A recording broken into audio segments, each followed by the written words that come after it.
Simula nakaupo na Mayor si Isko Moreno sa Maynila, gumaganda ang Maynila dahil lahat ng mga kailangan ng mga taga Maynila binibigay ni Mayor Isko. Kailangan talaga ng breakthrough, katulad nga ng pagbabawas ng buwis na talaga namang napakahirap sa panahon ngayon na wala ka nang kinikita, ay matindi pa yung buwis. Matanda na ako.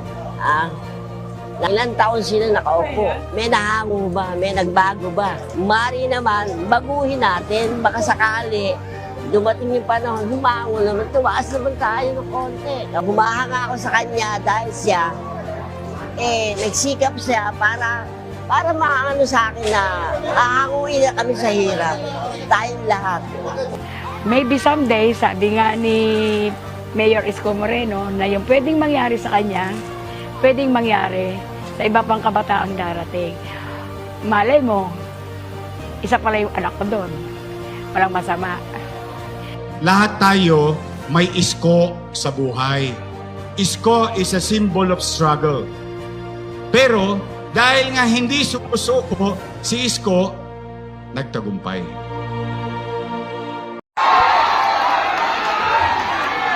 Katulad ng sinabi ko sa inyo kahapon, babalik kami. Una, nakikiisa kami sa inyo, 10 ng aking mga kasama.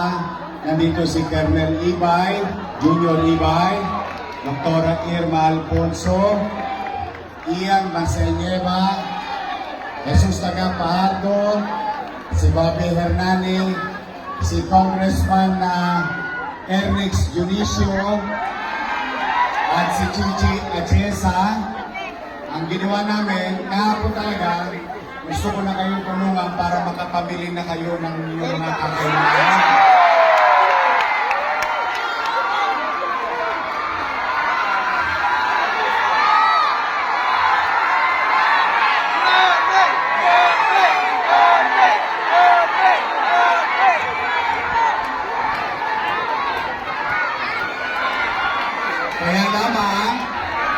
Kaya lamang, ayaw ko naman kayo magkagulo. Ayaw ko may maiwanan. Gusto ko lahat mabigyan. Ngayon, marami naman sa inyo nakakakilala ng sistema namin. Hindi kailangan magtulakan. Kahit hanggang dulo ka ng walang hanggan, magkakaroon ka. Okay? So meron na kayong mga card. Tama? Para mabilis, simple-simple lang to. Gaibi, vote up. Gaibi, vote up. Gaibi, vote up. Wala nang requirements. Okay? Pero ang pakiusap ko lang, ipinagpapasalamat natin sa Diyos, walang nadisgrasya. Kaya dapat walang madisgrasya dito. Mahalin natin ang ating sarili. Paalagaan natin ang bawat isa. Kahit umulan ngayon, sasamahan namin kayong umulan. Okay? Kaya ngayon, ang ginawa namin ni Chichi at Jessa, ni Congressman Ernix, ng Dr. Irma, ni Ian, ni Bobby, ni Ibay, at saka si Taga, at syempre, huwag niyo kakalimutan, tumangga rin yung anak ko. Kailangan niyo ba suwangin? Pogi ba? Sino ba talaga dyan? O para na. Kami dito sa grupo namin, mahal na mahal namin kayo. Pero bago tayo magsimula, meron lang akong pakiusap. Pwede ba palagpakan natin ang ating mga social welfare? Palagpakan natin ang ating barangay. Kasi kakaiba itong nangyari sa atin, marami. 1,990 families. Ganyan tayo karami. Kaya, yun nasa likod yun nasa Courtly. Hindi kailangan magmadali. Basta dala nyo lang yung ganito. Nay, pwede pa hiram, makisuyo lang. Wala kayong ibang kailangan, ito lang. Pag meron kayo nito, kahit nasa dulo kayo, hindi kayo mawawala. Okay? Masaya na ba kayo?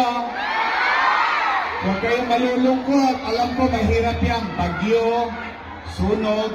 Ang importante, buo ang pamilya.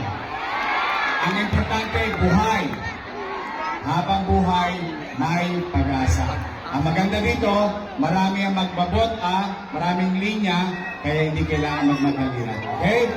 O ganito, titingnan yung ticket, ang bawat isa sa inyo, tatanggap ng 5,000 pesos.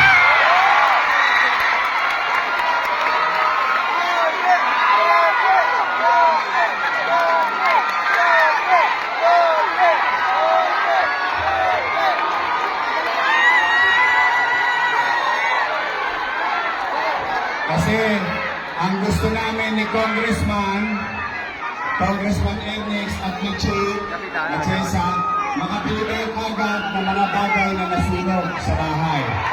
Okay? So huwag kayo magmamadali ha.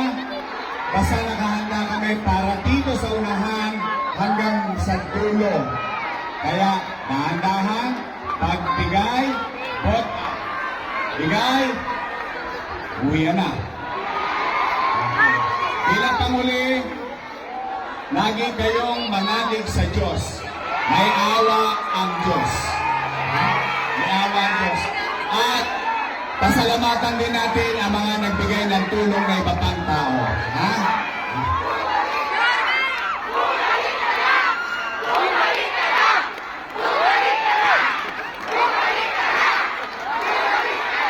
Huwag niyo munang intindihan yung eleksyon. Ang iniintindi muna namin, makapagbigay man lang ng konting pag-asa at ngiti sa inyo ngayong araw na ito.